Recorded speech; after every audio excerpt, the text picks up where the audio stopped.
Olá pessoal, tudo bom? Eu sou o professor Sacha Santos, para quem não me conhece, e eu deixei essa aulinha como aperitivo para você dar uma olhadinha na minha didática, como eu faço para explicar, a minha maneira de explicar para vocês o assunto, tá bom? Eu espero que vocês gostem. Terminando o vídeo, entre em contato conosco, entra lá no Instagram, tanto do Melhorando Pessoas quanto do English to Fly, tá bom? Pode entrar em contato conosco que nós te explicamos tudo para fazer, como é que você faz para ser mais um aluno English to Fly, tá? Vem para o nosso time, tá? E aproveite a aula.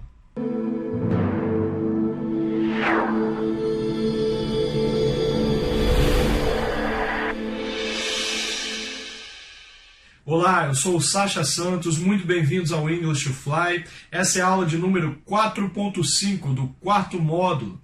Nela, nós vamos falar sobre preposições, um assunto que dá dor de cabeça a muita gente. Bom, quando falamos em preposições, as perguntas mais frequentes são: como aprender as preposições em inglês? Quais as regras das preposições em inglês? Como usar as preposições em inglês? Essas três perguntas, se você falar com o professor, ele vai te dizer a mesma coisa. Mas, Sacha, você não explicou o que são preposições. Bom, preposições são termos que fazem a conexão entre as orações. São muito importantes para conectar as palavras, sejam elas substantivos ou pronomes, de uma oração com a outra. Então, a gente pode dizer que elas completam as frases para dar um sentido à frase.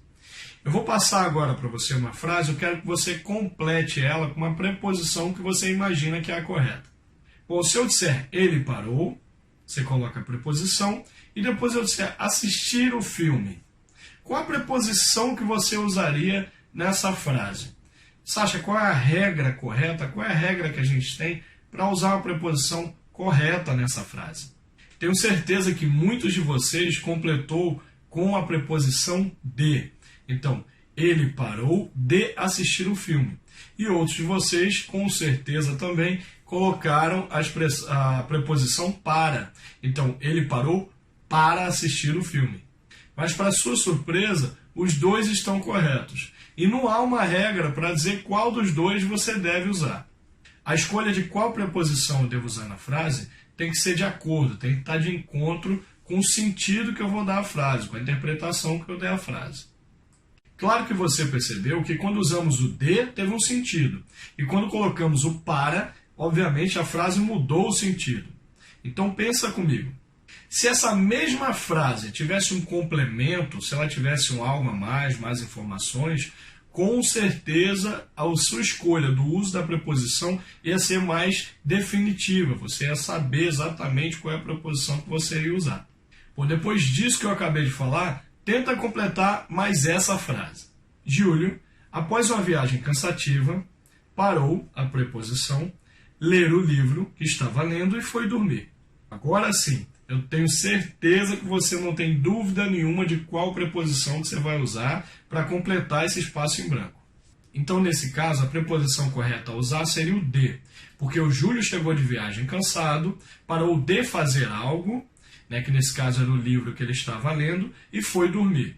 Aí vem aquela perguntinha que você já deve ter feito aí, eu não escutei daqui. Sacha, tudo bem, você falou tudo isso sobre preposição em português. E o que tem a ver isso com inglês? Eu explico. É porque tanto no português quanto em inglês, a lógica que nós usamos para expressar para o emprego dessas preposições é exatamente a mesma. A cereja do bolo, a dica, não está na tradução das palavras, e sim na interpretação da frase. Bato na mesma tecla como sempre. Em inglês não é tradução, é interpretação. Então, se você interpretar bonitinho, se você traduzir e interpretar bonitinho, souber lá o sentido da frase, você vai saber qual preposição você deve usar nas suas falas, na sua escrita, em tudo.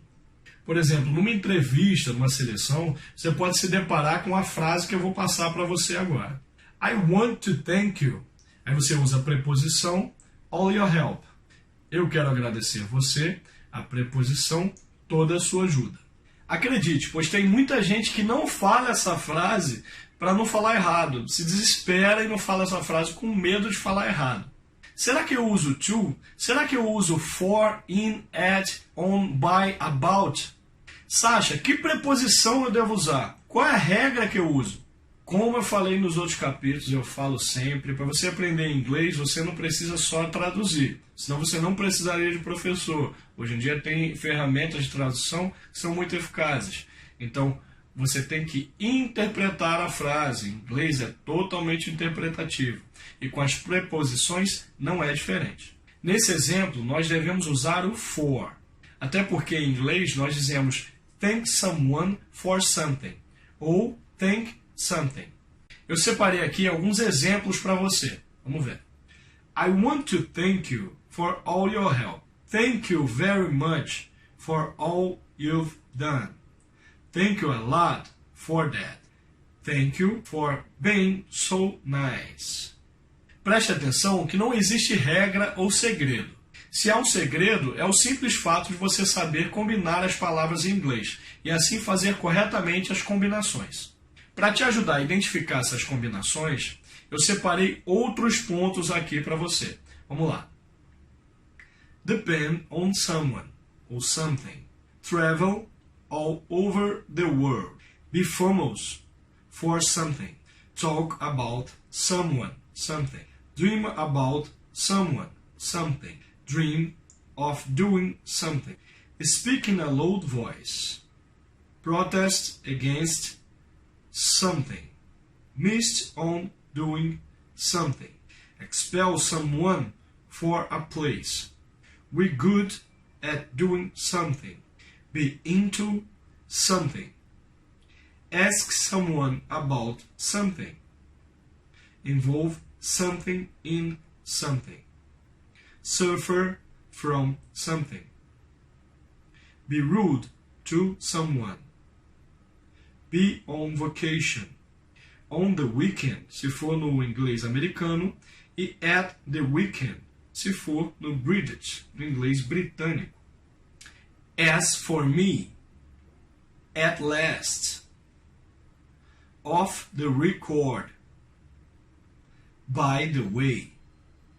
Pega todos esses termos que eu coloquei para você e traduza um por um. Eu sei que você vai fazer isso direitinho. É um exercício que eu passo para você, tá bom? Você não precisa decorar todos esses termos. Fica calmo. Eu não ia fazer isso com você. O que você precisa saber é se eles combinam com a frase ou não. Até porque aprender todas essas combinações da noite para o dia é totalmente impossível. O assunto preposição é um assunto totalmente necessário. Eu coloquei ele no curso por julgar ele essencial para a fala, para a escrita, para você expressar o que você quer dizer. Se você souber a preposição, se você souber os tempos verbais, se você souber esses tópicos que eu coloquei no curso, com toda certeza você vai saber se comunicar. E somente com essa imersão que eu proponho nesse curso a você, para você fazer, que você vai conseguir identificar todas as preposições de forma correta. Eu mesmo falo inglês, mas eu sempre estou aprendendo, eu continuo aprendendo. E você vai falar inglês se essa é a sua vontade. Então eu costumo dizer que a gente tem que trazer o inglês para o dia a dia, para a gente poder ter, pensar em inglês, para a gente ter um inglês mais efetivo. Eu, quando encontro uma palavra que eu não conheço, eu anoto essa palavra, eu traduzo, eu interpreto e eu tento trazer ela para o meu dia a dia. Tento, quando eu pensar em português, eu sempre falar ela no meu subconsciente, eu vou lá e falo ela, ou falo ela baixinho para mim mesmo, para eu poder trazer esse inglês, essa imersão de inglês para o meu dia a dia, para o meu cotidiano. Dessa forma, essa palavra deixa de ser uma coisa estranha, ou essa frase deixa de ser uma coisa estranha, para ser uma coisa que realmente é uma palavra que eu já tenho costume de falar, eu já tenho costume de usar. Essa é uma dica que você pode usar, muito simples, que você pode usar no seu dia a dia, e vai trazer um conforto muito grande quando você encontrar uma palavra dessa num texto. Há alguns pseudos padrões para o uso das preposições, mas são poucos. Um deles é quando você fala em questão de data, né, de mês, dia da semana, ano.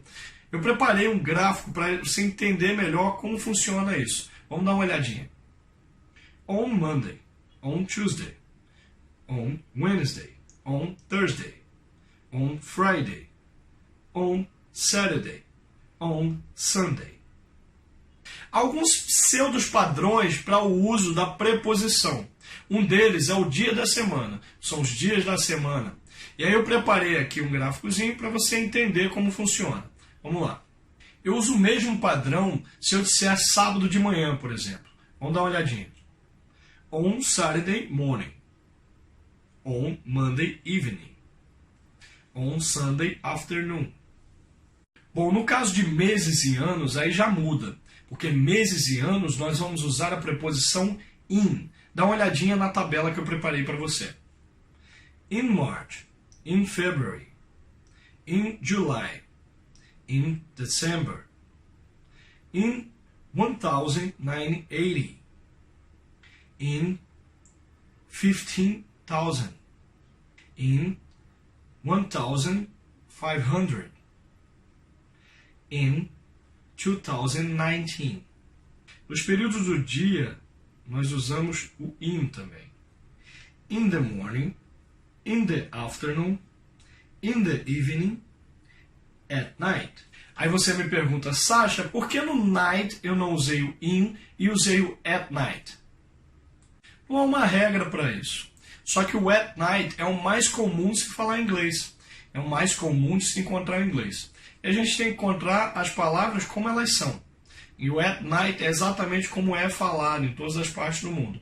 Então, night, a gente usa o at night. Se você tiver que falar uma data completa, use o on. Dá uma olhadinha na tabelinha. On March 2. On April 1.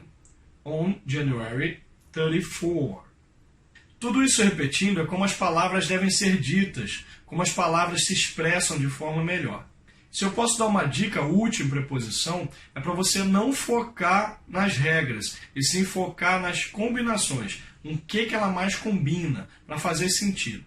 Se você fizer tudo isso que eu falo para você fazer, se você exercitar da maneira que eu falo para exercitar, fazer a imersão do inglês do jeito que eu falei para você, com toda a certeza do mundo, preposição vai ser o de menos. Porque com certeza você vai identificar muito mais fácil, porque você vai interpretar a frase.